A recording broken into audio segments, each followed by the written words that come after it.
In high school, I had the opportunity to do an internship right here at NHMU in the anthropology collections. Anthropology is so much more than just the study of humans from the past and present. It's about what connects us to each other, societies, cultures, what humans do and why they do it.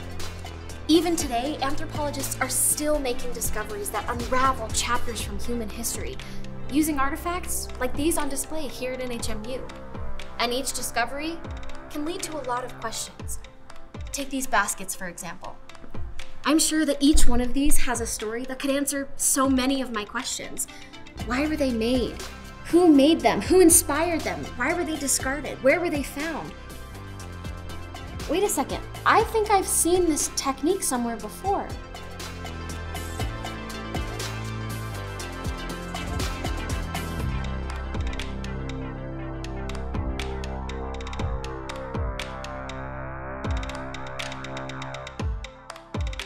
These baskets here. These coiled baskets were made by living Navajo artists.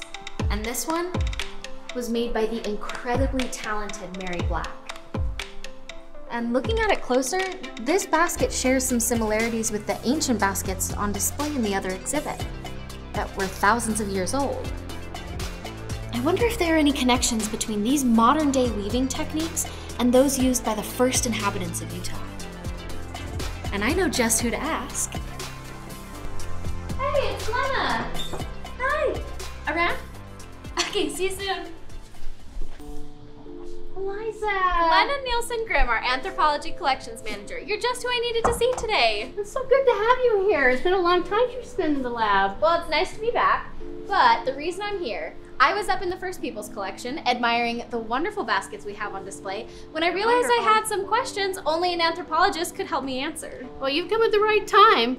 I've been here working with Dr. Alex Greenwald. She's our curator of ethnography, and we've been looking at these cradles, which you can see have baskets on them. But Perfect. She's an expert in our overall cradle work. Alex, I'm so excited to meet you. Yeah, nice to meet you. Would you like to go into collections and look at some more baskets? Let's take a look. Wow, first of all, these are masterpieces. That's right. That's why they're in a museum. I mean, based on the condition, I'm guessing these were made relatively recently. Yeah, that's correct. These baskets were made as recently as 2012 by living basket makers and artists. But the museum's collection of basketry spans 10,000 years. Wait, 10,000 years of human history in this region? Not just human history, basket making history. Do you want to go see some? Absolutely. So I'm noticing some of these have similarities to the modern day baskets that we just saw. Is there a basket weaving connection that spans 10,000 years?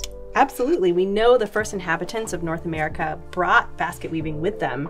And the examples that we see here are coiled technology, which we know arose in the Southwest. In fact, we have one of the oldest dated coiled baskets here on exhibit in the museum. And it dates to 9000 BC. And we think that was the introduction of this technology into Utah. Technology as in baskets. That's right. Basket technology. We often think of basketry as an art form, in part because there are so many living artists creating stunning examples. But basketry is a really important utilitarian technology. People used it to carry and hold water, to cook in, to store food. So it was a really important part of everyday life thousands and thousands of years ago. I never thought about that, but I guess it's no coincidence that light technology to carry and store water would have emerged in a water-scarce desert like Utah. Humans get to know their environments really well, and they get to know where everything is. And from the resources that they find in the areas that they live, they'll develop technologies that work for them, that help them to survive. And then they pass that technology on. That reminds me of my important basket question.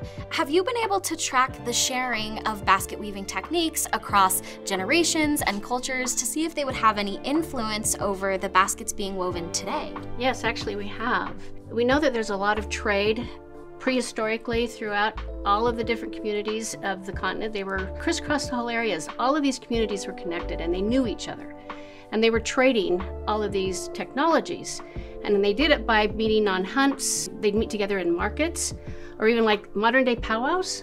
And that's when they would marry and get to meet each other. And then you pass those technologies on, because something that I've learned, I'm gonna pass on to my children. And we can even track the transmission of these technologies across time and space by radiocarbon dating basketry fragments that we find at archaeological sites, and we can see the movement of this coil technology from the Southwest across the Great Basin and even into California. Wow, so North American history is so rich and diverse. Human history is still being written today. That's right. And we can even go look at some baskets from the late 1800s, early 1900s that show a great deal of cultural continuity with these prehistoric baskets. Absolutely. Let's go.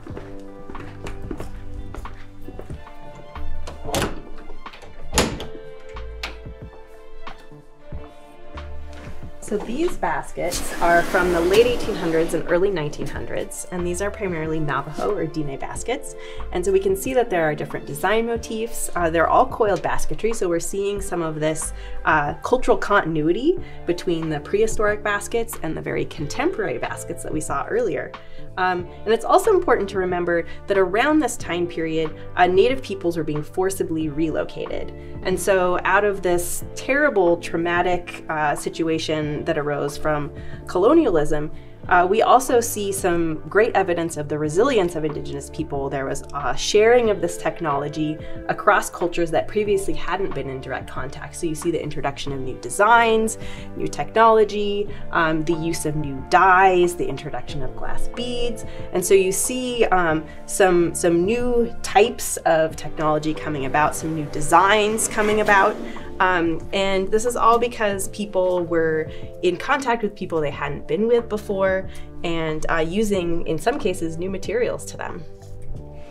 So this is what you study, Alex, right? Ethnography. Yeah, ethnography is the study of living people, and so that can either be in a historic context or a contemporary context. So I work with the Indigenous people who are living now in Western North America. Wait a second, so you're telling me that this technology, like my phone with pictures and videos, could end up in a museum to be studied by future ethnographers? Yeah, Potentially. Well, in that case, I've got to start documenting my own discoveries. That's right. All right, now on to my several other questions. You have more questions? More questions? Oh, so many. Where to even begin?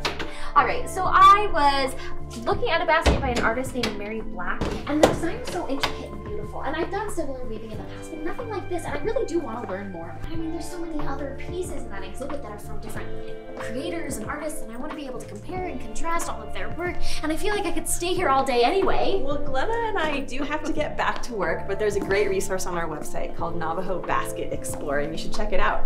The Navajo Basket Explorer on the website, and we'll go from there. That would be a good place to start. I think you're there already. That was fast. I mean, look at these. There's videos. There's even a video from Mary Black. And this one, wait, that's this basket.